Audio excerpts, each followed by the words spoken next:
Hey, my name is Jonathan Helm, and in this video I'm going to teach you how to read an SPSS data file into R.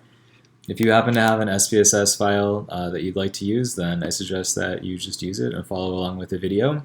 If not, I have a couple of canned data sets online that you can use, and if you want those, then follow me and I'll take you to them. So I have a lot of videos I have a lot of data sets for the different videos that I post on YouTube.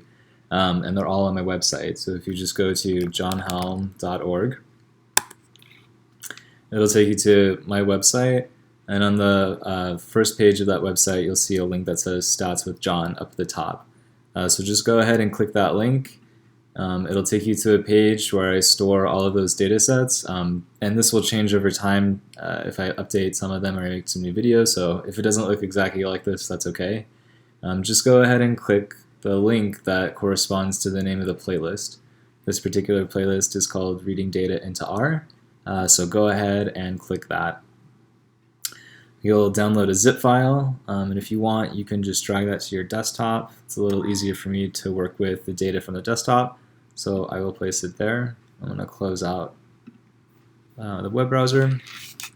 Let's double click the zip file, and it will open up a series of folders that contain different data sets. I'm just going to extract out this one called the SPSS dataset, since this video is just going to focus on those.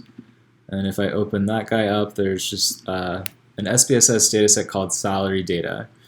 So just to start, I'm going to open it up so we can take a peek at the data from the SPSS perspective. This will give us kind of an idea of what we should be looking for when we read the dataset into R. It's taking a little while just to open up.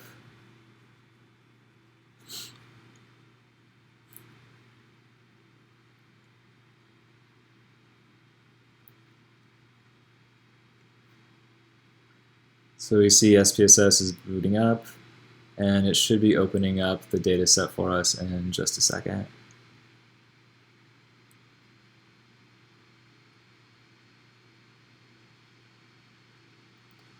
So let's see some variables here. I have an ID variable, salary, number of publications, years on the job, grant money, gender, also another female indicator, and department, right? So these are the data that I'd like to read into R.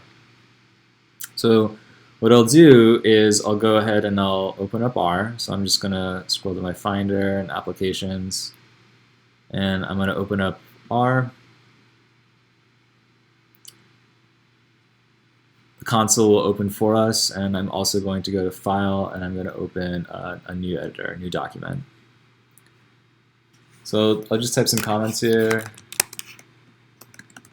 Reading an SPSS dataset into R. Now, as far as I know, there isn't a function that can read an SPSS dataset into R that comes as part of the default base package. So what we'll need to do is we'll need to install a different package that contains a function that will allow us to read in that SPSS file. The package that I use most often is called the foreign package. So we'll just type install.packages, and in quotes, we'll write the word foreign. So make sure that foreign is all lowercase letters, and make sure that when you're using quotes, if it starts with a single quote, you also end with a single quote, or if you start with a double quote, that you also end with a double quote. So I'll highlight and run this code.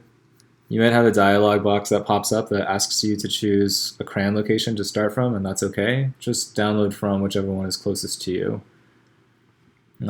So when I run the install packages with foreign in quotes, I've downloaded the foreign package, and it's available to me now in R.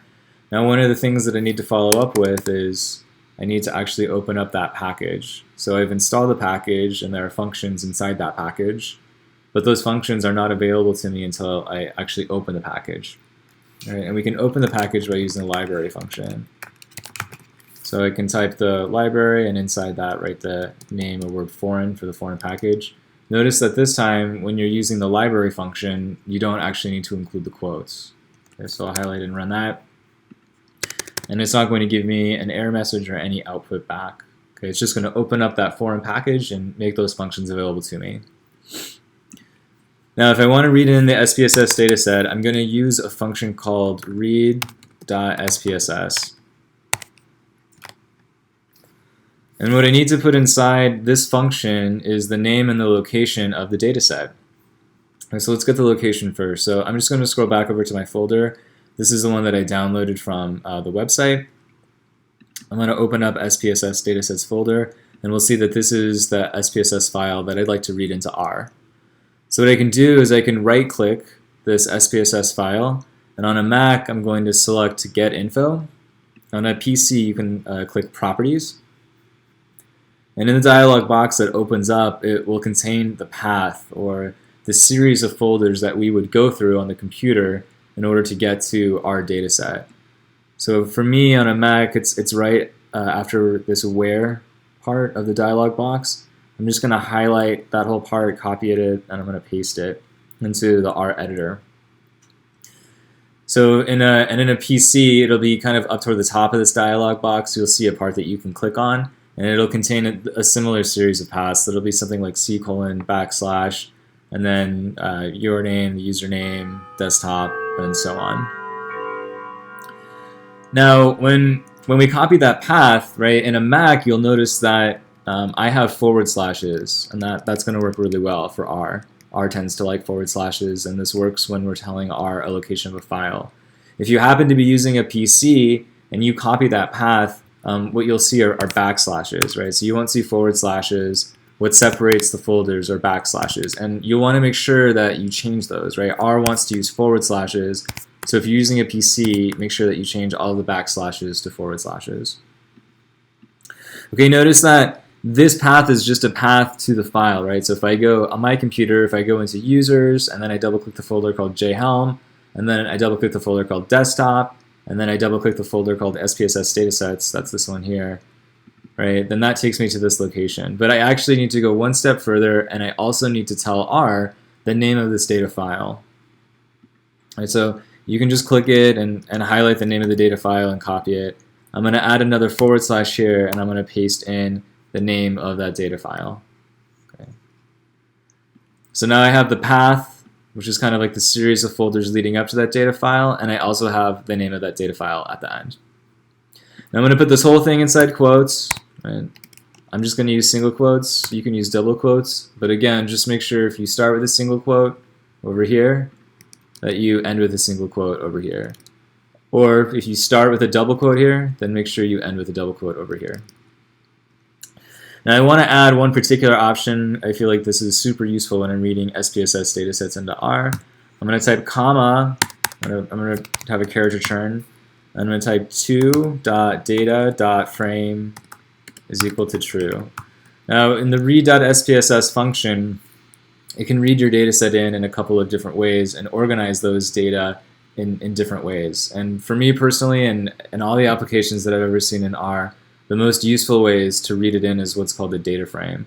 And really what that means is it's just going to take the same information that you see here, which is similar to an Excel file or any type of spreadsheet, and it's going to structure it in that manner. If you want, you can try to play around with different options, but I strongly suggest that you just use the 2.data.frame is equal to true. Okay, well, one last step, I'm going to write data is equal to this whole thing out front. Now remember that this is a function, right? So it's going to create some output.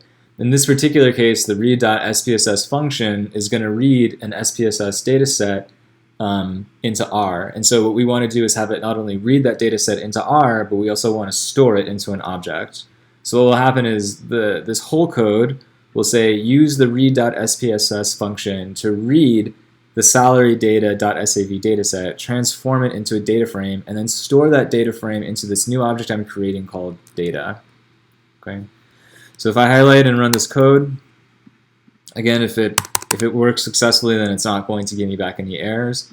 So what I can do, and what you should do, is take a look at the top of that data set. And a really easy way to do this is to use the head function. So you'll say head, open paren, and then you'll insert the object data.